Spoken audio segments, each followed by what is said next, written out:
Outre l'expression neutre qu'elle prenait lorsqu'elle était seule, Mrs. Freeman en possédait deux autres. L'une en marche avant, l'autre en marche arrière, qu'elle employait dans tous ses rapports avec autrui. La première avait la force irrésistible et tranquille d'un camion lourd sur la route. Ses yeux ne s'égaraient ni à droite ni à gauche, mais suivaient tous les détours de l'histoire jusqu'en son centre, sans dévier jamais de la bande jaune qui y conduisait. Elle utilisait rarement la seconde. Il était rare qu'elle dût retirer une affirmation, mais quand elle ne pouvait faire autrement, son visage semblait marquer un temps d'arrêt. Ses yeux noirs bougeaient d'une façon presque imperceptible. On aurait dit qu'il reculait. Et un observateur attentif se fut aperçu que Mrs. Freeman, bien que présente en chair et en os, n'était plus là en pensée. Les parleuses. Littérature, etc. présente Les Parleuses. Séance de bouche à oreille pour propagation du matrimoine littéraire. Mesdames, Messieurs, nous arrivons avec un retard d'1h20 environ. Veuillez nous excuser pour le désagrément subi. C'est trop classe. Là, tout est enregistré. Moi, je vais mettre tout ce que tu es en train de dire dans l'intro. Mesdames, Messieurs, notre train est arrêté en pleine voie. On n'a qu'une manière de tenter l'ouverture des portières automatiques, s'il vous plaît. Un défibrillateur est disponible. Si jamais t'as un petit... Ouais, aucune corrélation, mais bon. Enfin, je pense que tout ce temps qu'on perd, c'est du temps qu'on aurait dû passer à se baigner. Je sais pas si on se ferait baigner avant. Si, bah maintenant, quand je vois tout le temps qu'on arrive à perdre, je me dis qu'on aurait largement le temps de se baigner.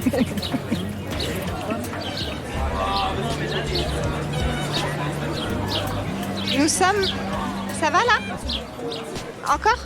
Nous sommes le 26 juin 2021 au Bain des Paquis à Genève en Suisse. On a apporté nos maillots de bain pour pouvoir se baigner dans le lac tout à l'heure ou demain. Un immense merci à Julie Gilbert et à Eva Cousido de la maison Rousseau et Littérature pour l'invitation, pour tout le travail d'organisation qui nous permet de faire exister, même avec un train qui avait 2h30 de retard, cette 20e séance des Parleuses dédiée à Flannery O'Connor, imaginée par Fabienne Radi.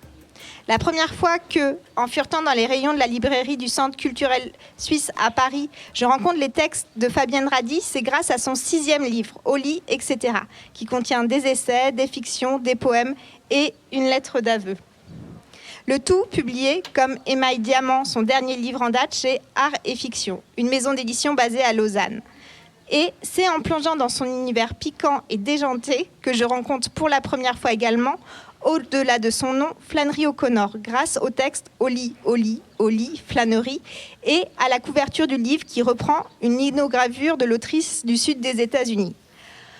Au-delà de l'atelier d'écriture et de l'atelier de lecture par arpentage que nous venons sportivement de traverser ensemble, je vous laisse, Fabienne Radi, nous raconter un peu plus loin, votre lecture de l'œuvre de Flannery O'Connor. Merci beaucoup.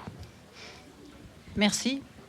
Freaks, poulet, faux prophète, fille ingrate et mère assommante. 1. Ne pas se fier aux apparences. Sur la photo la plus connue que l'on a d'elle, Flannery O'Connor a l'air d'une vieille cousine handicapée que l'on aurait invitée à une fête de famille. Pendant le repas, on l'aurait placée dans un coin, en bout de table, plus pratique pour ranger les béquilles. Les gens seraient venus lui parler gentiment et à tour de rôle, avec un sourire bienveillant. Mais pas trop longtemps tout de même, parce qu'on n'a pas que ça à faire. Sur cette fameuse photo, Flannery porte un corsage sans manches et ras du cou pas très saillant, qui doit sûrement gratter dans le dos au niveau de la fermeture éclair, une jupe plissée informe, des lunettes optiques à monture papillon, un standard pour les femmes myopes des années 50, enfin un collier de perles très comme il faut et probablement faux. Bref, tous les accessoires pour la catapulter dans la catégorie élastique des dames un peu ternes et sans âge des années d'après-guerre, période Eisenhower. Sur la photo, Flannery esquisse un sourire timide qui frise la niaiserie. On se dit que c'est une brave dame, un genre de personne au mieux ennuyeuse, au pire casse-pied. Voilà, ça, c'est ce qu'on peut penser si on n'a jamais lu une seule page de cette écrivaine américaine rangée sous l'étiquette littéraire Southern Gothic. Écrivaine qui a eu le temps d'écrire 2 romans et 2 recueils de nouvelles, tout en élevant une armada de paons et de poulets, son autre passion, avant de mourir au début des années 60 d'une sale maladie, un lupus érythémateux, qui lui a pourri lentement mais efficacement la moitié de sa vie. Évidemment, si on a la chance d'être tombé un jour par hasard sur un livre de O'Connor, par exemple dans la bibliothèque d'une maison de vacances, c'est là qu'on fait parfois des découvertes, on ne peut s'empêcher de sourire. Parce que Flannery est à des années-lumière du portrait qu'on vient d'esquisser. Même si, oui, elle était effectivement handicapée et fagotée comme une dame patronnesse échappée de sa paroisse. Ceci à une époque où ses contemporains, Truman Capote et Carson McCullers, baladaient leur allure chic dans les librairies de Brooklyn et les bars de Manhattan, et où Jack Kerouac et ses amis zigzaguaient sur la route entre la côte Est et la côte Ouest. Mais reprenons depuis le début.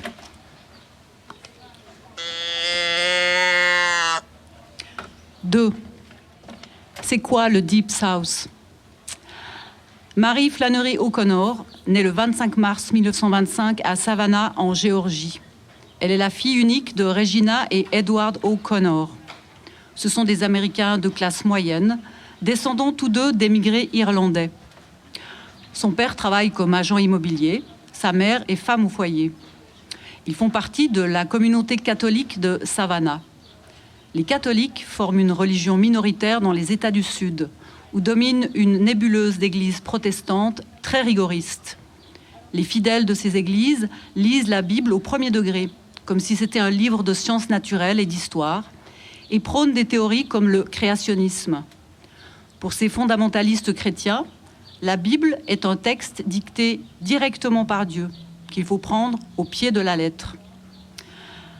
La Géorgie fait partie de cette région des États-Unis qu'on appelle la Bible Belt, la ceinture biblique. Cela correspond grossièrement aux États du Sud, ceux qui ont été esclavagistes et sécessionnistes. Une région où les colons européens, d'abord principalement français et anglais, sont installés depuis plusieurs siècles. Une région où ont régné de grandes et riches familles blanches qui ont fait leur fortune durant cette période grâce aux plantations de coton, avant de décliner depuis la fin de la guerre de sécession. Une région qui applique la ségrégation raciale jusqu'en 1964 et où les suprématismes blancs du Ku Klux Klan multiplient les actes terroristes. Une région où les routes sont bordées de pancartes peintes à la main sur lesquelles on peut lire des messages tels que « Attention, Jésus te voit » ou « Pense au jugement dernier » ou, plus pragmatique, « Va à l'église, ça marche ».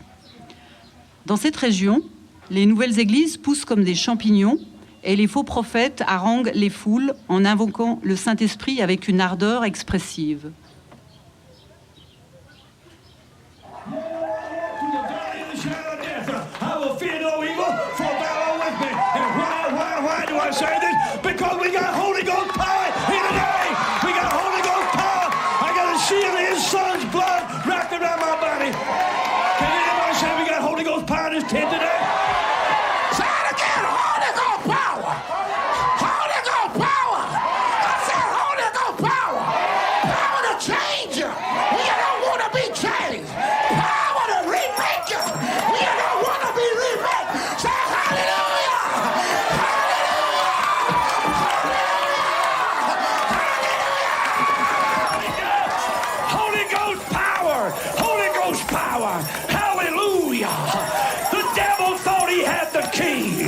The devil thought he had the keys, but Jesus went to hell. He made a house call on the devil. Dans les années 30, un livre fameux a mis en lumière cette région complexe et pleine de contradictions. Ce livre, c'est « Louons maintenant les grands hommes » du photographe Walker Evans et de l'écrivain James Hadji. C'est une commande que leur avait faite le magazine Time Life pour montrer à l'ensemble des États-Unis la misère qu'il y avait dans le Sud. Pendant que Walker Evans fixait sur pellicule les visages et les corps des petits paysans harassés par les travaux agricoles, Hadji, écrivain catholique comme Flannery, cherchait à donner à ces gens une stature épique en inventant une forme littéraire mêlant récit, essai, inventaire et poésie. Si le livre n'a pas eu en soi beaucoup de succès à sa sortie, les photos de Walker Evans sont devenues depuis des icônes de la photographie humaniste. Flannery vient de ce Deep South décrit par Evans et Hadji. Sa famille n'est pas pauvre comme celle dont parle James Hadji, mais Flannery, enfant comme adulte, côtoie ce monde-là. Elle observe la misère grandissante en Géorgie durant la Grande Dépression.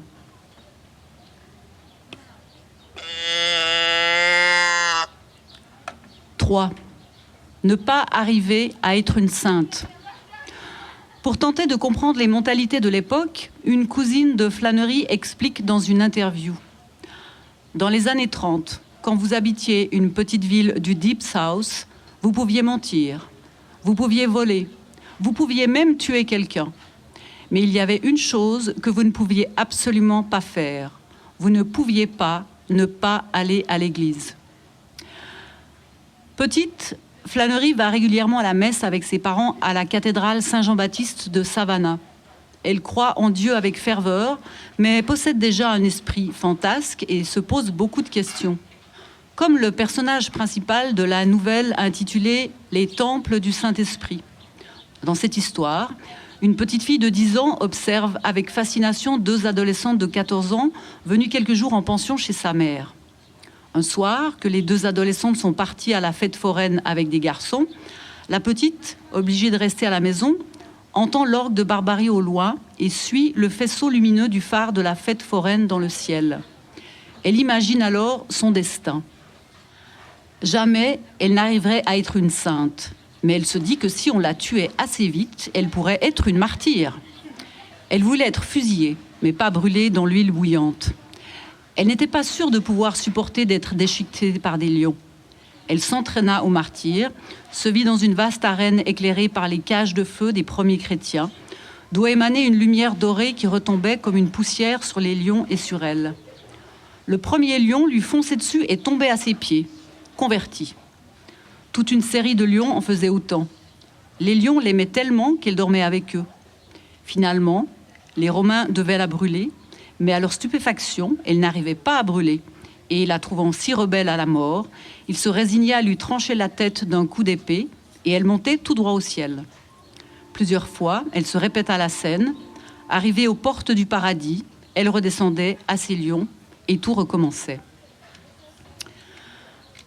Flannery va à l'école chez les sœurs catholiques. Elle est timide, ne parle pas, reste à l'écart. Du coup, les sœurs la trouvent arrogante. Un adjectif qui va d'ailleurs lui coller à la peau lorsqu'elle présentera ses premiers manuscrits à des éditeurs. Bientôt, son père perd son travail et toute la famille déménage à Atlanta, où il vient de trouver un nouveau job. Regina et Flannery ne s'y plaisent pas. La ville est beaucoup trop grande pour elle. Alors la mère et la fille partent vivre à Milledgeville, l'ancienne capitale de la Géorgie, où est installée toute sa famille, les Klein. Regina et Flannery déménagent dans une grande maison, le manoir où est née Regina. C'est là qu'habitent quasiment tous les membres du clan maternel. Regina a 15 frères et sœurs, sans compter les grands-parents, les tantes, les oncles et même au-delà. Ça fait beaucoup de monde sous le même toit et ce n'est pas toujours facile pour la cohabitation. Ce sont des gens de la bourgeoisie qui ont connu la prospérité et dont l'heure du déclin a sonné. Ils n'ont plus d'argent, mais ils continuent à se comporter comme s'ils en avaient. Pour une enfant curieuse comme Flannery, c'est un vrai zoo où elle peut observer la complexité des relations humaines et se constituer un réservoir d'images et de paroles qui lui serviront par la suite dans ses nouvelles. Elle fera cette déclaration dans sa correspondance. Quiconque survit à l'enfance dispose d'assez d'informations sur la vie pour le restant de ses jours. Si l'on ne sait pas tirer parti d'une brève expérience, on ne le saura pas plus d'une longue. La principale affaire de l'écrivain, c'est de méditer l'expérience vécue, non de se perdre en elle. Bientôt, le père de Flannery tombe malade. Diagnostic, lupus érythémateux. À l'époque, il n'y a aucun traitement. En moins de 3 ans, Edward O'Connor est emporté. C'est la fin d'une enfance heureuse pour Flannery qui adorait son père. un homme charismatique et ouvert d'esprit, et qu'on imagine un peu comme James Stewart dans les films de Frank Capra. C'est lui qui l'a encouragée depuis toute petite à écrire des histoires et à dessiner, alors que sa mère, Regina, plus terre-à-terre, s'inquiète surtout des bonnes manières et des robes de flânerie, dans l'espoir qu'elle se fasse inviter dans les bals et trouve un bon mari. Regina ne sait pas encore qu'elle va devoir rapidement déchanter. Peu de temps après la mort de Ed O'Connor, Regina et Flannery déménagent en pleine campagne dans une petite ferme au nord de Milledgeville, Andalusia Farm, qu'un des frères de Regina leur a trouvé. Femme de tête, Regina apprend à faire tourner une ferme tant bien que mal, avec l'aide d'une famille de métayers blancs et de quelques ouvriers noirs. Il faut s'occuper des champs, du jardin potager, des vaches, des poules, des oies, de l'âne, et aussi des dizaines de pans dont Flannery va progressivement s'enticher. Un nouvel environnement, visuel et sonore, qui va être celui de Flannery jusqu'à la fin de sa vie.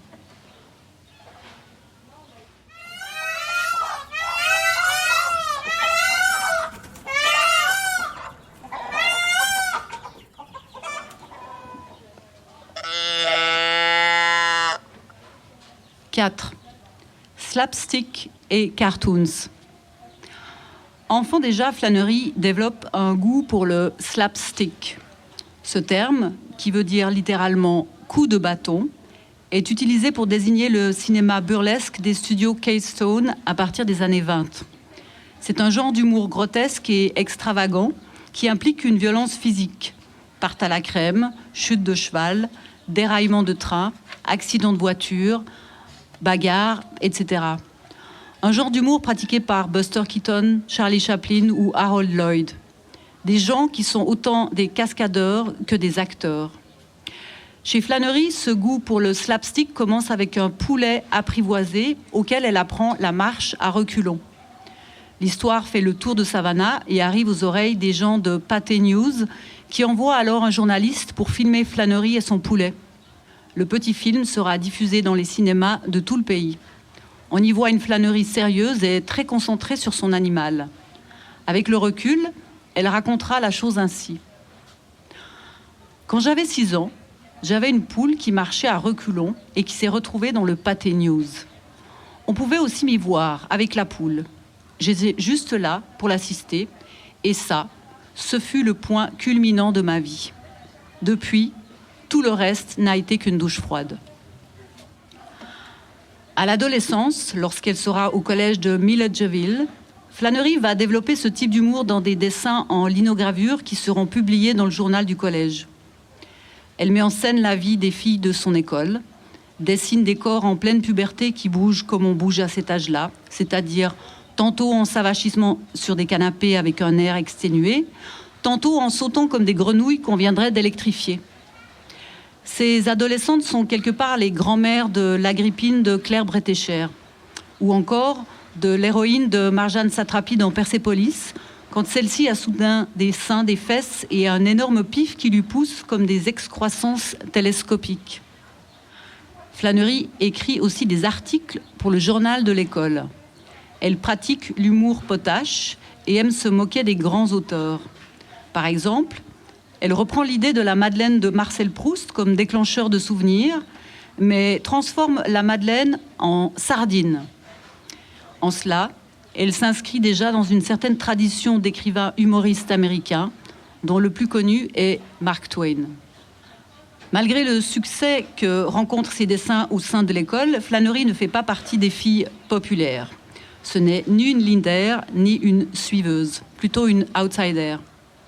À 16 ans, elle a déjà de grandes ambitions. Elle veut devenir dessinatrice de cartoons. Si elle se projette d'abord comme écrivain, elle est consciente qu'il va falloir gagner sa vie et comme elle est déjà très pragmatique, elle s'imagine caricaturiste pour l'argent et écrivaine par passion. Fan des articles du New Yorker, elle envoie un jour ses dessins au magazine, sans succès. Elle abandonne alors ses rêves et le dessin à la fin du collège. Cette activité lui aura cependant permis d'aiguiser son sens de l'observation, qu'elle mettra ensuite à contribution dans ses fictions. « 5. Rencontre tardive avec les gens du Nord. Flannery a 18 ans quand elle écrit dans son journal. Aujourd'hui, je veux me consacrer au réalisme, devenir une réaliste. Je prendrai des notes sur tout ce qu'il y a autour de moi avec une grande précision. Je me demande si les choses mentales, émotionnelles, sociales qui sont arrivées dans ma vie et dans celle des gens qui m'entourent pourraient cristalliser dans un roman. Je dois écrire un roman. Je dois freiner toute cette consommation superficielle de connaissances prédigérées et obtenir quelque chose qui me construira. Elle termine son collège à Milledgeville et comme elle aimerait voir autre chose que la Géorgie, elle s'inscrit à l'université de l'Iowa, soit un État en dehors de la Bible Belt. Là-bas, elle suit les ateliers d'écriture qui sont très réputés. Pour la première fois, elle se trouve au milieu de gens qui la comprennent et s'intéressent aux mêmes choses qu'elle. Elle découvre les codes du monde universitaire. Une de ses amies de l'époque raconte « En Iowa, elle a senti pour la première fois de sa vie qu'elle n'était pas la personne la plus intelligente de la pièce. » Flannery découvre de nouvelles façons de penser, d'autres manières de s'exprimer et surtout se met à lire avec frénésie. Adolescente, elle a surtout lu les histoires comiques de Edgar Allan Poe dont elle est fan. À l'université, elle découvre Henry James, William Faulkner, Thomas Mann, Kafka, Tchekhov, Hemingway, Virginia Woolf, James Joyce, Dostoïevski. Lorsqu'elle lit ses propres textes dans son atelier d'écriture, ses camarades s'esclaffent à cause de son accent du Sud à couper au couteau. Personne ne comprend ce qu'elle dit. Quand elle arrive la première fois dans le bureau du responsable du département littérature, celui-ci lui demande comment elle s'appelle et d'où elle vient. Comme il ne comprend rien à ce qu'elle dit, il lui fait répéter plusieurs fois, avant d'abdiquer et de lui tendre un stylo et une feuille de papier. Elle écrit « Je m'appelle Mary Flannery O'Connor, je viens de Géorgie et je veux devenir écrivain. » Ses professeurs sont interloqués par cette drôle de fille, mais ils se rendent vite compte qu'elle a du talent et surtout une détermination hors du commun. Ils la soutiennent très tôt, ce qui provoque la jalousie de ses camarades hommes, majoritaires au sein de ses ateliers. À la fin de la Deuxième Guerre mondiale, beaucoup d'anciens soldats ont en effet reçu des bourses d'études pour s'inscrire à des programmes d'écriture et reprendre ainsi pied dans la société civile. Ils espèrent tous être le nouvel Hemingway et pouvoir écrire le prochain grand roman américain. Ils ont des tas de récits héroïques à raconter et ne comprennent pas comment cette fille du Sud arrive à attirer l'attention de leurs professeurs avec des histoires de bouseux de la campagne. Alors que ses camarades vont boire des coups après les cours dans les bars, Flannery, elle, va à l'église tous les matins. Elle discute longuement avec le prêtre de la question du bien et du mal, l'interroge sur les prostituées, les criminels, les assassins. Elle cherche à écrire sur la rédemption. Elle est naïve et pratique son catholicisme avec autant d'innocence que de ferveur. De 20 à 22 ans, elle écrit un journal de prière en parallèle à son journal habituel. Elle s'adresse directement à Dieu. Elle l'appelle Père, mais lui parle comme à un amant. Au début, elle supplie Dieu de l'aider à fortifier sa foi, tout en lui disant au passage qu'elle n'a pas l'intention de devenir bonne sœur. Ses lettres sont lyriques et intenses. On pense à Sainte Thérèse de Lisieux et aussi à la philosophe Simone Weil. En 1946, à 21 ans, elle commence à avoir des doutes sur la force de sa foi. Elle dit « Mon Dieu, je ne parviens pas à t'aimer comme je le voudrais. Tu es le mince croissant d'une lune que j'aperçois et mon moi est l'ombre de la terre qui m'empêche de voir la lune dans sa totalité. Le croissant est très beau et sans doute est-ce tout ce qu'une personne comme moi doit ou peut voir.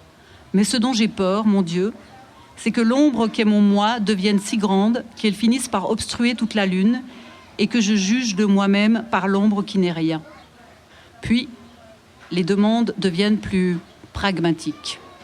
Désormais, elle s'adresse à Dieu pour son travail d'écriture. On sent qu'elle est en train de décider que sa foi passerait par cette forme. Désormais, elle sollicite Dieu pour savoir comment trouver ses histoires et comment bien les écrire. Elle lui parle de Kafka, qu'elle est en train de lire. Elle le supplie. « Ô Seigneur, s'il te plaît, fais que la grâce ne soit pas aussi difficile à obtenir que pour Kafka. » Elle lui parle des problèmes dans son atelier d'écriture, de ses défauts. Elle lui avoue. Je dis tous les jours beaucoup trop de choses peu charitables sur les gens. Je les dis parce qu'elles me donnent un air futé. De grâce, aide-moi à prendre conscience du peu de mérite qu'il y a à se comporter ainsi. Je suis stupide, aussi stupide que les gens que je tourne en ridicule. Je t'en prie, aide-moi à mettre un terme à cet égoïsme. Et 2 lignes plus tard, elle ajoute « Mais je n'ai pas envie de me confondre en excuses, cela dit. » Au fur et à mesure des pages du journal, elle change de ton et précise ce qu'elle veut à Dieu. Elle veut qu'il l'aide à écrire un bon roman. À cette époque, elle travaille déjà sur un premier texte qui va devenir La sagesse dans le sang, son premier roman. C'est l'histoire d'un jeune homme, traumatisé dans son enfance par un grand-oncle pasteur évangélique, qui est parti au front de la Deuxième Guerre mondiale en Europe et revient dans son pays. Fragile et révolté, il décide de vivre dans le péché par provocation, avant de tourner sa veste et de devenir prédicateur. Mais lui veut fonder une église sans Christ. Il finira par se crever les yeux avant de se laisser mourir. John Huston en fera un film en 1977, plutôt réussi. En 1947, à 23 ans, elle abandonne définitivement son journal de prière, qui se termine par cette phrase. « Aujourd'hui, je me suis révélée avide, de cookies aux flocons d'avoine et de pensées érotiques. Il n'y a plus rien à dire de moi. On a perdu une sainte et gagné une écrivaine. » Après 3 ans dans l'atelier d'écriture de l'université de l'Iowa, Flannery se présente sur les conseils de ses professeurs à Yaddo. Yaddo, c'est une résidence pour artistes et écrivains située à Saratoga Springs, dans l'État de New York. Des gens comme Hannah Arendt, Leonard Bernstein, Truman Capote, Carson McCullers, Sylvia Plath, Ted Hughes, Dorothy Parker, Philip Roth, Jonathan Franzen, David Foster Wallace sont passés par Yaddo. À l'époque, c'est déjà un endroit très prestigieux. Flannery est acceptée. Sa mère, qui ne s'intéresse pas du tout à ce que fait sa fille, est tout de même un peu impressionnée. C'est à Yaddo que Flannery décide d'abandonner son premier prénom, Marie. Jusqu'ici, elle s'appelait Mary Flannery O'Connor. Mais là, entourée de jeunes gens tous plus élégants et intelligents les uns que les autres, elle trouve que ce double prénom, typique du Sud, ne convient pas. Exit Marie. Plus tard, cela lui donnera d'ailleurs l'occasion de recevoir du courrier à l'attention de Monsieur Flannery O'Connor. Flannery est un prénom épicène dans les pays anglo-saxons. À Yaddo, elle rencontre le poète Robert Lowell, dont elle tombe éperdument amoureuse. C'est un jeune homme très séduisant et aussi habité qu'elle par la foi catholique. Mais Lowell sort déjà avec une autre pensionnaire de Yaddo, et de toute façon, il n'est pas attiré par Flannery. Ce qu'il apprécie surtout chez elle, c'est son intelligence et sa vivacité d'esprit. Depuis son adolescence, Flannery est lucide. Elle sait qu'elle ne fait pas partie des femmes qu'on courtise, plutôt de celles qui font tapisserie. S'il ne la courtise pas, Robert Lowell lui fera au moins connaître un couple qui va devenir très important dans sa vie. Robert et Sally Fitzgerald. Robert est un poète new-yorkais qui gagne sa vie en faisant des traductions. Sally s'occupe de leurs nombreuses progénitures. Ils auront 9 enfants en tout. Les Fitzgerald sont installés dans une ferme du Connecticut. Comme ils cherchent à louer une chambre pour arrondir leur fin de mois, ils proposent à Flannery de l'héberger le temps qu'elle termine l'écriture de son roman. Quand il la rencontre, elle vit dans la précarité à New York, où elle essaye de se faire une place dans le monde littéraire après sa résidence à Yaddo.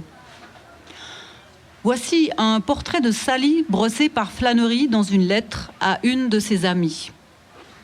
Madame Fitzgerald mesure 1,52 m et pèse au plus 55 kg, sauf quand elle est enceinte, ce qui est presque tout le temps. Ils sont mariés depuis 9 ans et attendent leur 7e enfant la semaine prochaine.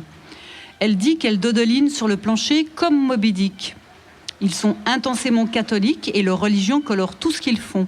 Quand j'habitais chez eux, tous les jours, ils disaient le Benedicite avant les repas en latin, pendant que le repas refroidissait. Moi, je pencherais plutôt pour exprimer ma reconnaissance en mangeant de bon cœur pendant que c'est chaud. Plus tard, les relations seront beaucoup plus chaleureuses, et cela jusqu'à la mort de Flannery. Robert Fitzgerald sera son exécuteur testamentaire et Sally s'occupera de l'édition de sa correspondance. Sally ne lui en voudra pas de ce portrait peu flatteur de sa personne, puisqu'elle laissera la lettre dans l'édition de sa correspondance. 6. Confiné par la maladie. Après plusieurs mois à travailler sur son roman dans la ferme des Fitzgerald dans le Connecticut, Flannery se sent soudain très fatigué et décide de redescendre en Géorgie. Dans le train entre New York et Milledgeville, elle a sa première crise de lupus érythémateux, la même maladie que son père. Son oncle vient la chercher à la gare d'Atlanta pour l'amener ensuite en voiture jusqu'à la ferme Andalusia. Il dira plus tard qu'en sortant du train, elle avait l'air d'une femme de 100 ans. On peut dire qu'à partir de ce jour-là, Flannery n'a quasiment plus jamais mis un pied hors de la Géorgie. Elle a alors 24 ans. De plus en plus malade, elle va devoir vivre confinée avec sa mère, au milieu des vaches, des poules et des paons, avec pour seul horizon la grange, puis les champs, puis la lisière d'une forêt. C'est avec ce paysage-là sous les yeux qu'elle va écrire toute son œuvre. Dans la nouvelle intitulée « Mon mal vient de plus loin », elle raconte l'histoire d'un jeune homme malade, Asbury, qui, comme elle, revient au pays après avoir tenté sa chance en ville. Le train d'Asbury s'arrêta. En descendant du wagon, le jeune homme se trouverait au point précis où sa mère l'attendait. Il regarda par la vitre le visage mince et les yeux cerclés de lunettes, où rayonnait un large sourire qui se figea lorsqu'elle le vit s'avancer, à grand-peine, dans le sillage du contrôleur. Le sourire avait instantanément cédé la place à une stupéfaction totale. Alors il comprit, pour la première fois, qu'il devait avoir l'air aussi mal en point qu'il l'était en réalité. Le ciel était d'un gris glacé et un soleil impressionnant, au pâle éclat doré, tel un mystérieux potentat venu de l'Orient, se levait derrière les bois noirs de Timberborough. Il enrobait de sa lumière étrange l'unique pâté des pauvres maisonnettes de briques et de bois. Asbury avait le sentiment qu'il allait assister à une transfiguration magique, que les plateformes des toits pouvaient d'un instant à l'autre devenir les tours altières de quelques temples exotiques dédiés à un dieu inconnu. L'illusion dura 1 minute à peine. Son attention se reporta sur sa mère. Elle avait poussé un petit cri et semblait atterrée. Il était ravi qu'elle eût, du premier coup, discerné la mort sur son visage. Ainsi, à 60 ans, elle allait prendre contact avec le réel. Si l'expérience ne la tuait pas, du moins lui offrirait-elle, supposa-t-il, une excellente occasion d'enrichir sa personnalité. Le lupus érythémateux est une maladie auto-immune qui s'attaque aux tissus conjonctifs dans tout le corps, peau, yeux, tendons, muscles, organes. Quand elle apprend qu'elle en est atteinte, Flannery se dit qu'elle en a pour 3 ans à vivre, comme son père. Son rêve de devenir écrivain, commencé à l'université de l'Iowa, confirmé par la résidence de Yaddo, s'effondre d'un seul coup. Mais Flannery va encore vivre 14 ans, même si ce sera dans un état de plus en plus pitoyable. Très vite, elle bénéficie d'un nouveau médicament, l'ACTH. Dès lors, tout l'argent qu'elle arrivera à gagner avec ces nouvelles sera englouti dans l'ACTH et la cortisone, qu'elle doit entièrement payer elle-même. Dans une lettre où elle annonce sa maladie à une amie, elle écrit « Vous ne saviez pas que j'avais une terrible maladie, n'est-ce pas ? Eh bien, c'est comme ça. Mon père en est mort à l'âge de 44 ans, mais les savants espèrent me garder en vie jusqu'à mon 96e printemps. Je dois mon existence et ma joie de vivre aux glandes pituitaires de milliers de cochons quotidiennement égorgés à Chicago. Si les cochons portaient des robes, je ne serais pas digne d'en baiser l'ourlet. » Flannery n'avait pas prévu du tout de vivre toute sa vie d'adulte avec sa mère. Elle va devenir complètement dépendante d'elle, physiquement, financièrement, médicalement, affectivement. Très vite, ses os sont atteints et elle ne peut plus se déplacer qu'en béquille. On aménage la maison pour qu'elle puisse vivre au rez-de-chaussée. Quelques années plus tard, à un journaliste qui lui demandera ce qu'elle fait de ses journées en Géorgie, elle répondra « Je suis une fermière qui travaille depuis son rocking chair. » Elle écrit tous les matins de 9 à 11 heures, pas plus. La cortisone qu'on lui administre à dose de cheval l'épuise. Mais elle écrit chaque jour de la semaine, dimanche compris. Elle travaille lentement, reprend sans cesse ses textes, jusqu'à ce que la mécanique du récit soit parfaitement conforme à ce qu'elle veut exprimer. Son manque de mobilité développe encore son acuité. Elle passe des heures, assise devant sa maison, à observer ses pans, dont le caractère fantasque l'amuse beaucoup. Elle devient attentive aux moindres détails de ce qui l'entoure. Paysages, animaux, humains. « 7. Freaks and Southern Gothic. Les freaks sont une figure récurrente dans l'œuvre de Flannery. Des freaks tant au plan physique qu'au plan psychologique ou moral. Elle décrit des corps déformés, amputés, cassés, épuisés, qui font écho à son propre corps. Elle les met en scène dans des épisodes comiques, sachant que, pour elle, le comique est une question de vie ou de mort.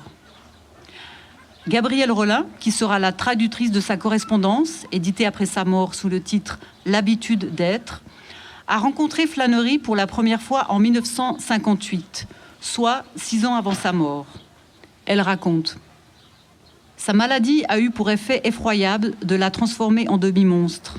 La première fois que je l'ai rencontrée, je me suis retrouvée devant une jeune femme, presque chauve, à cause de la cortisone, au visage gonflé, également dû à la cortisone, avec des taches rouilles sur la peau. L'œil était admirable, d'un bleu très dur, d'un bleu paquet de gauloise, mais flétri par les joues. On ne voyait presque plus ses yeux. Son corps était un mélange de maigreur squelettique, les bras, les jambes, les poignets, les chevilles, et d'obésité. Il était impossible pour une jeune femme de ne pas souffrir de cet état-là. Elle m'a tout de suite dit « Ben oui, je suis comme ça ». Puis elle m'a fait une de ces plaisanteries énormes, tragiques et désopilantes, dont elle avait le secret, ce qui fait que j'ai tout de suite pensé à autre chose.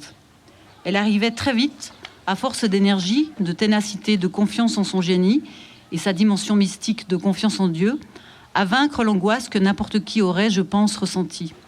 L'angoisse qui devait aussi l'habiter, ne fût-ce qu'en se regardant dans la glace, parce qu'elle avait alors, déjà, la mort peinte sur le visage. Chez Flannery, les freaks sont partout. Dans Braves gens de la campagne, elle met en scène une vieille fille unijambiste vivant avec sa mère dans une ferme isolée. La fille se fait séduire puis voler sa jambe de bois par un vendeur de Bibles malhonnête. Dans Les boiteux entreront les premiers, un homme veuf qui élève seul son fils veut à tout prix sauver un jeune délinquant qui a un pied beau, au point de rester aveugle à la détresse de son propre enfant qui se pend alors dans le grenier. Dans « C'est peut-être votre vie que vous sauvez », une mère tente de caser sa fille sourde et muette avec un homme manchot. Le manchot épousera la fille juste pour avoir la voiture de la mère, avant de les laisser toutes les deux sur le carreau et de filer vers l'ouest avec la voiture. Dans « Les braves gens ne courent pas les rues », une famille part en vacances en Floride et croise le chemin d'un criminel fraîchement évadé de prison. Celui-ci enverra dans l'au-delà, méthodiquement, les uns après les autres, tous les membres de la famille, en terminant par la grand-mère. On ressort de la lecture de ces récits assommés. Les histoires de Flannery sont cruelles, violentes, dérangeantes, même si ponctuées de moments burlesques. Les fins sont brutales et mystérieuses. Elles nous prennent par surprise, on ne sait plus quoi penser. On attend une résolution claire, mais Flannery refuse de nous la donner. À nous de nous débrouiller. Pour elle, l'auteur doit exprimer le moins possible ses intentions. Celles-ci doivent être cachées dans le récit. C'est au lecteur ou à la lectrice d'établir des rapports à partir de ce qu'on lui montre. Il y a toujours plusieurs couches. C'est pour cela qu'on ne peut pas lire plusieurs de ces nouvelles à la suite. Il faut du temps pour les digérer. Pour l'écrivain Jean-Marie Leclésio, c'est une question de lucidité. Il dit « Si l'univers que nous présente Flannery O'Connor nous choque, c'est bien moins parce qu'il est confus et brutal que parce qu'il est vrai. D'une vérité dure et simple, intuitive, revendicatrice, il est là pour arracher nos illusions, nous convaincre, pour remettre nos sens et nos idées en question et nous faire aimer la lucidité. Les fous, les simples d'esprit, les éclopés, les vieilles dames bigotes, les prophètes allumés, les familles névrosées font partie de la mythologie du Deep South. William Faulkner a déjà mis en scène cet univers dans Le bruit et la fureur en 1929. Flannery a lu cet auteur durant ses études dans l'Iowa. Elle est tout à fait consciente du danger d'écrire à l'ombre de ce géant. De 20 ans sa cadette, elle trouvera un format, la nouvelle, et un style bien à elle, la description rationnelle de l'irrationnel. Flannery a souvent exprimé sa méfiance à l'égard des adjectifs gothiques et grotesques, utilisés à tort et à travers pour désigner les écrivains du Sud. Ce ne sont pour elle souvent que des clichés pour créer des effets exotiques et décoratifs. Dans sa correspondance, elle se moque souvent du livre « Autant en emporte le vent » de Margaret Mitchell, dont elle avait vu à 14 ans l'adaptation au cinéma avec Vivian Leigh dans le rôle de Scarlett O'Hara. Elle avait détesté le film. Sa mère l'avait adoré. «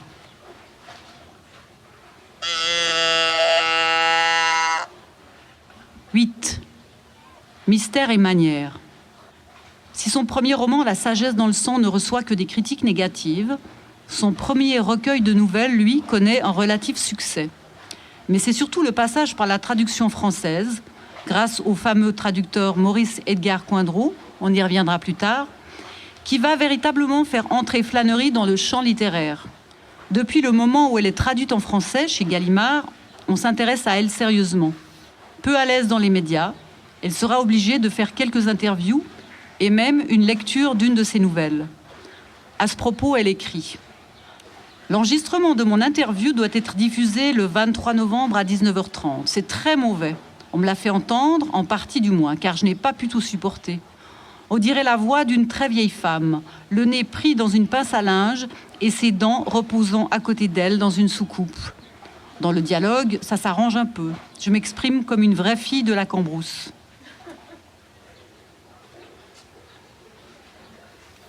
The name of this is A Good Man's Hard Time.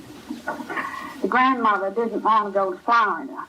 She wanted to visit some of her connections in East Tennessee, and she was seizing at every chance to change Bailey's mind. Bailey was the son she lived with, her only boy. He was sitting on the edge of his chair at the table, bent over the orange sports section of the journal. Now look here, Bailey, she said. See here, read this. And she stood with one hand on her thin hip and the other rattling the newspaper at his bald head. Here, this fellow that calls himself the Misfit is aloof from the federal pen and headed toward Florida. And you read here what it says he did to these people. Just you read it. I wouldn't take my children in any direction with a criminal like that loose in it. I couldn't answer to my conscience if I did. On lui demandera aussi de venir faire des conférences sur son art ici ou là, dans des universités, mais aussi des clubs de lecture perdus au milieu de nulle part. Comme elle a besoin d'argent pour payer ses doses d'ACTH, elle y va. Ces textes ont été réunis et publiés sous le titre « Mystère et manière » à la fin des années 70. Dans une conférence intitulée « De quelques aspects du grotesque dans le roman du Sud », elle commence ainsi. Je pense qu'écouter parler un écrivain n'a d'intérêt que s'il vient porter témoignage, non exposer des théories. Ma façon d'aborder les problèmes littéraires ressemble singulièrement à celle dont s'y prenait la gouvernante aveugle du Dr Johnson pour servir le thé. Elle plongeait le doigt dans la tasse. Sur le caractère grotesque de ces personnages, elle précise « Le problème est de savoir jusqu'où l'écrivain peut aller pour déformer sans détruire. Et pour ne pas détruire, il lui faut descendre en soi-même assez profond pour atteindre les sources qui vivifient son œuvre. Une descente en soi, dans les ténèbres du familier. » Dans une autre conférence, pour laquelle un club de lecture lui a demandé d'exposer la manière dont elle écrit, elle commence ainsi. « Si je comprends bien, il s'agit d'un cours qui a pour thème « Comment écrit un écrivain ?» et chaque semaine, vous subissez un nouvel auteur qui vient pérorer sur le sujet. Un peu comme si défilaient sous vos yeux, l'un après l'autre, c'est le seul parallèle qui me vienne à l'esprit, les divers animaux du zoo. J'imagine que ce que vous déclare une semaine la girafe est contredit la semaine suivante par le babouin. Elle ne dit pas à quel animal elle s'identifie. Plus tard, elle développe tout de même sur les problèmes des écrivains débutants. Le savoir humain est à l'origine une opération des sens, et l'écrivain commence là où commence la perception humaine. Il s'adresse au lecteur par le truchement des sens. Or, on ne peut pas en appeler au sens avec des abstractions. Il est infiniment plus facile à la plupart des gens d'exprimer une idée abstraite que de décrire et donc de recréer un objet qu'ils ont sous les yeux. L'univers du romancier foisonne pourtant de matière, et c'est précisément ça que les écrivains débutants répugnent à créer. Ils s'intéressent d'abord aux émotions et aux idées désincarnées. Ils veulent écrire et sont enclins à prêcher, parce qu'ils ne sont pas habités par un récit, mais par les eaux sans chair de notions abstraites.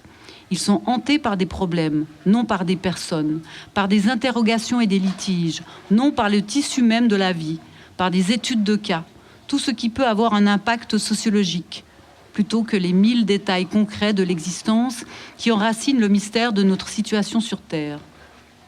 Elle parle de certaines qualités insoupçonnées pour devenir écrivain. Le romancier se passe difficilement d'un peu de stupidité. Je veux dire de besoin d'observer longtemps, une propension à ne pas comprendre tout de suite. Plus vous observez un objet, plus le monde qu'il renferme semble vaste.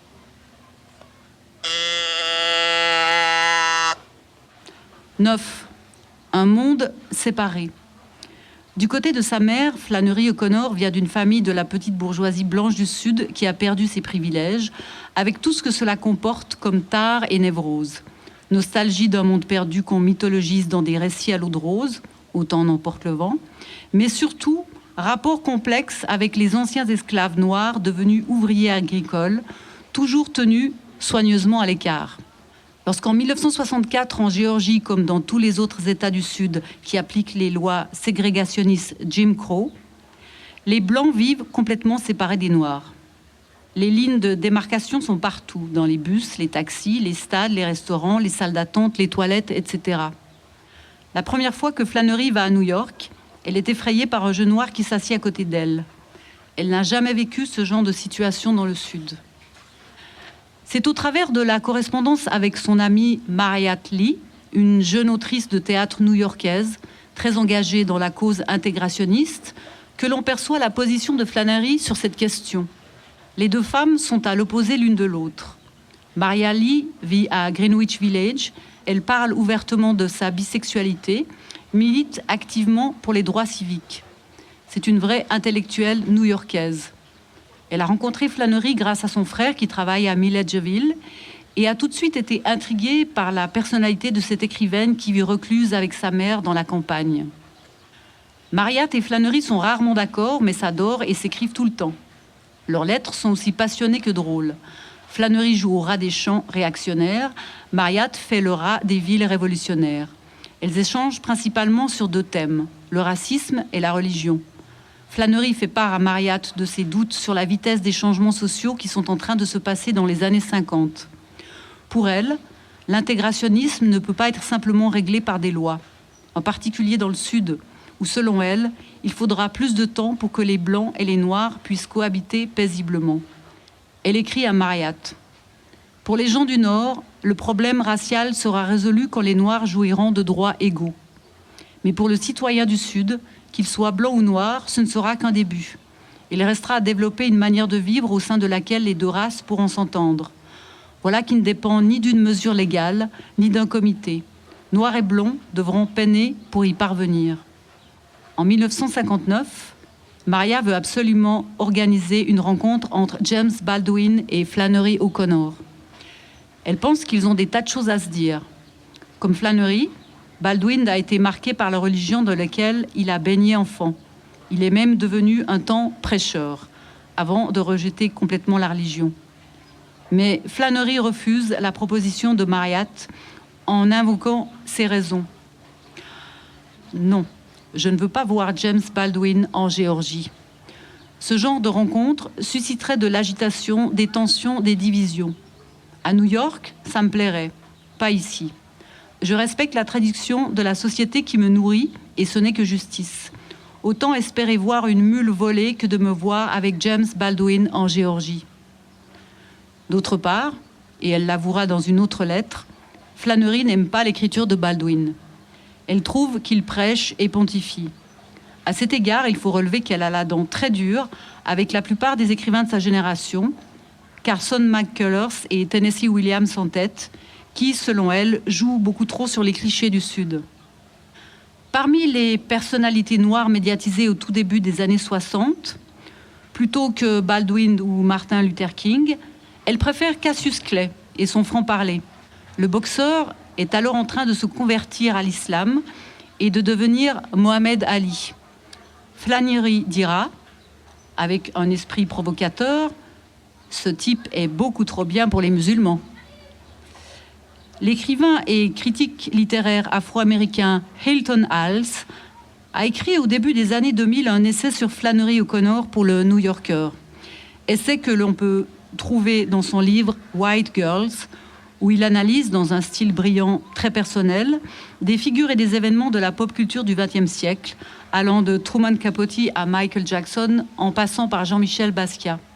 À ce moment-là, en 2001, l'œuvre de Flannery commence à faire débat dans les universités à cause de l'utilisation du mot « nigger » qu'on trouve dans ses nouvelles. Un problème qui se pose pour beaucoup d'écrivains du Sud, tels Mark Twain ou William Faulkner. Voici ce que Hilton Hales dit à ce propos. Il est important de constater que O'Connor a commencé à écrire moins de 100 ans après que Harriet Beecher Stowe ait publié La case de l'oncle Tom. Et à peine 10 ans après, Autant n'emporte le vent de Margaret Mitchell. 2 livres dont les mondes noirs imaginés avaient plus à voir avec la sentimentalité condescendante de leurs auteurs qu'avec l'imbrication complexe des noirs et des blancs, des riches et des pauvres, du banal et du sublime, qui caractérisait la vie réelle du Sud. Ce que O'Connor, elle, a dépeint dans son œuvre. Ces personnages noirs ne sont pas des symboles conçus pour s'opposer à la blancheur. Ce sont des personnes vivantes qui se trouvaient, du moins physiquement, à la périphérie du monde de O'Connor. Le plus grand don de O'Connor était de décrire de manière impartiale la bourgeoisie dans laquelle elle était née, de dépeindre l'effondrement rapide de sa société, avec humour et sans jugement. La loi sur l'égalité des droits civiques entre blancs et noirs est votée à l'été 1964. Au même moment, Flannery est en train de mourir à petit feu. De toute sa vie, elle n'aura connu qu'un monde où blancs et noirs sont séparés. C'est de la brutalité de ce monde dont elle parle dans ses nouvelles. Flannery croit au pouvoir de la fiction, pas à celui des sermons. Elle avoue à son ami Gabriel Rollin « Pour moi, le génie du Sud, ce sont les Noirs. Ils ont leur mystère et je n'arriverai jamais à entrer dans leur tête. » Flannery observe et parle depuis là où elle se trouve. Elle écrit des histoires édifiantes et choquantes pour réveiller les gens. «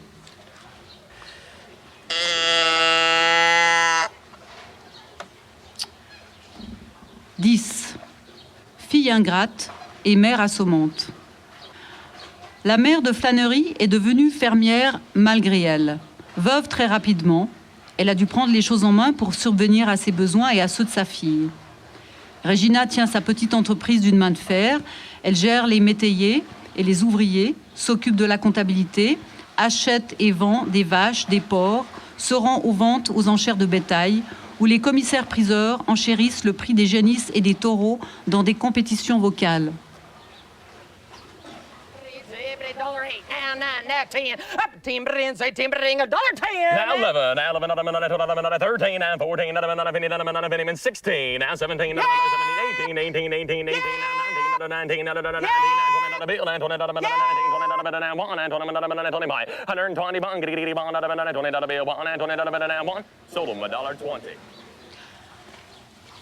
Gabriel Rollin a rencontré Regina après la mort de sa fille alors qu'elle était en train de traduire en français sa correspondance. Voici son portrait de Regina. Madame O'Connor était une femme énergique, mystique et inculte, un personnage à la fois admirable et redoutable. Alice Walker, l'écrivaine afro-américaine qui a écrit La couleur pourpre, a vécu, enfant, juste à côté de la ferme des O'Connor. Son point de vue est assez proche de celui de Gabriel Rollin. Regina était une femme blanche, étroite d'esprit, typique du Sud.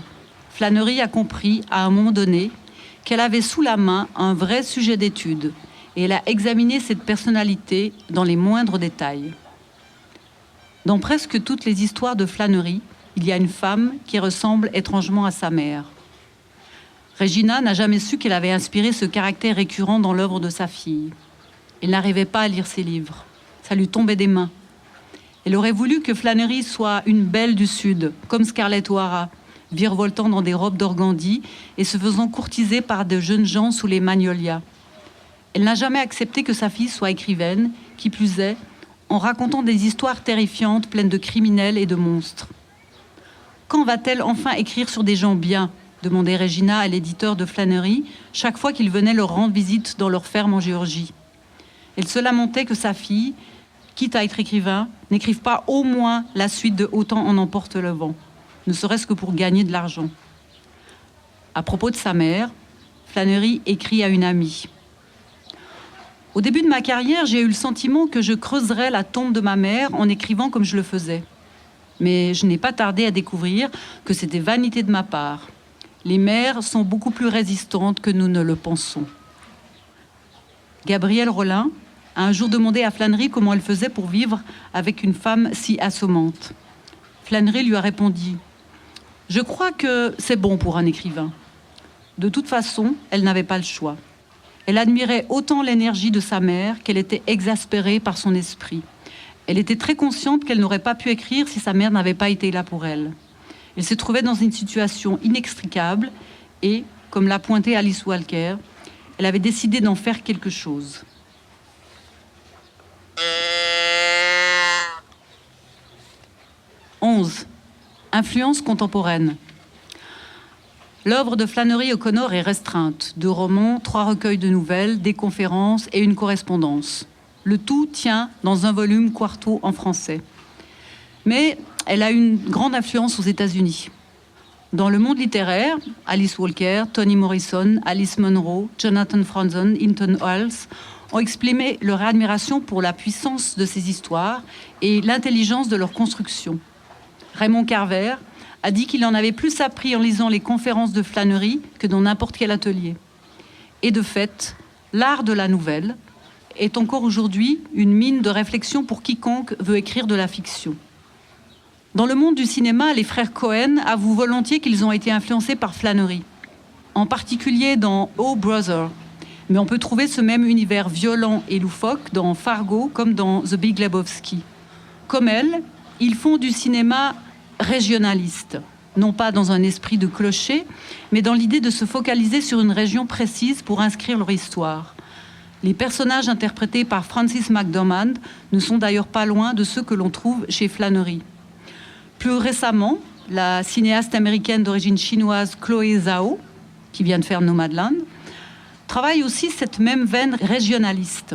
Son film The Rider, dans lequel on suit le destin d'un dresseur de chevaux blessé lors d'un rodéo, semble tout droit sorti d'une nouvelle de Flannery. Autre fan avoué, Tommy Lee Jones.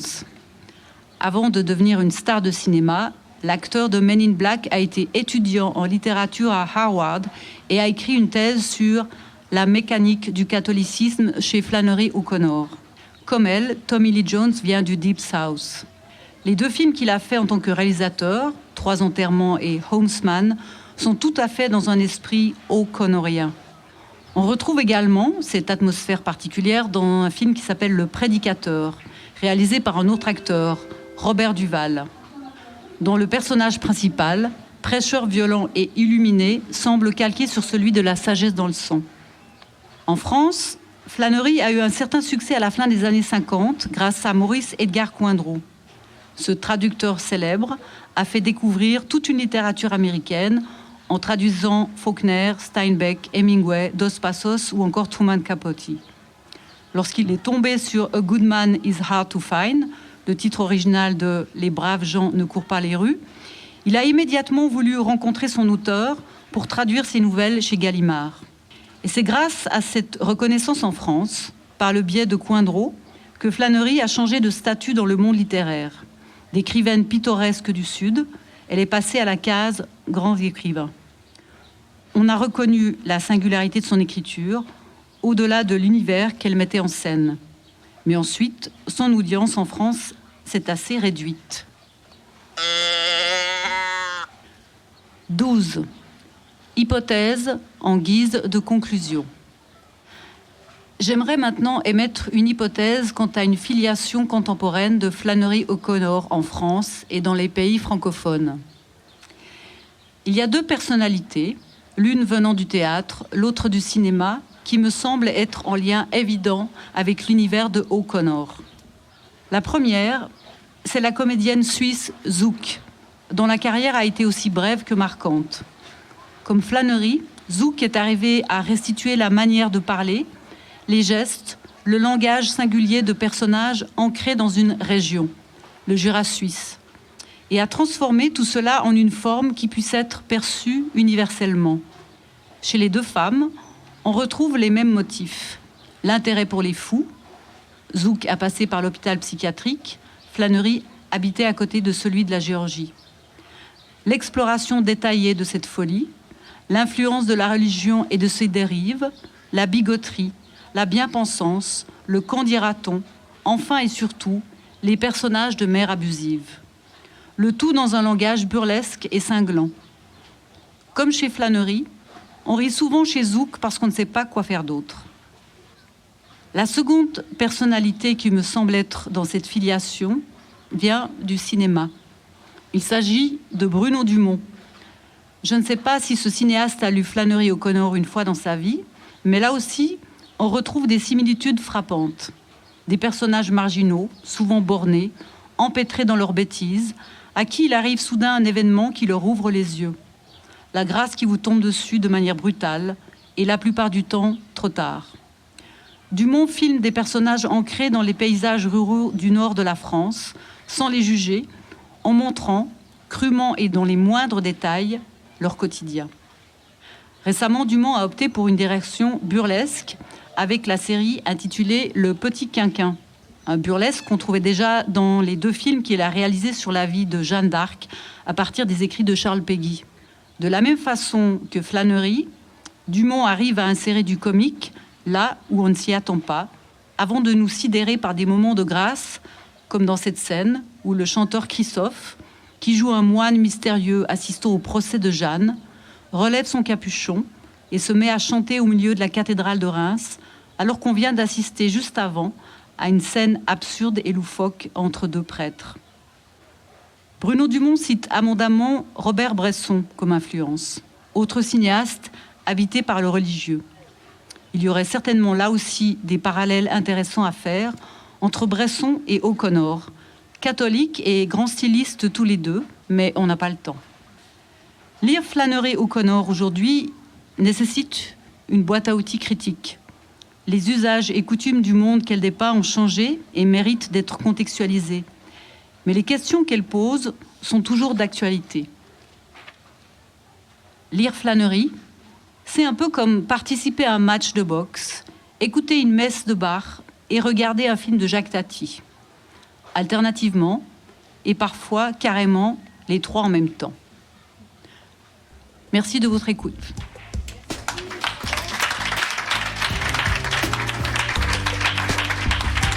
C'était Les Parleuses, un podcast itinérant imaginé par Littérature, etc. Direction Aurélie Olivier. Chargée d'administration, Yaoyu Zai. Chargée de médiation, Mathilde Recton. Ingénieur son, Lucie Piou. Marraine des Parleuses, Chloé Delhomme. Et merci spéciaux à Pascaline Mangin, Anna Rizzello, François Annick, Virginie Leblanc, Jérémy Vermersch et Gilles Varembourg. Les Parleuses, un projet soutenu par la Sophia, la Fondation Jan Michalski, la DRAC Île-de-France, les régions Hauts-de-France et Île-de-France, la métropole européenne de Lille et la ville de Lille.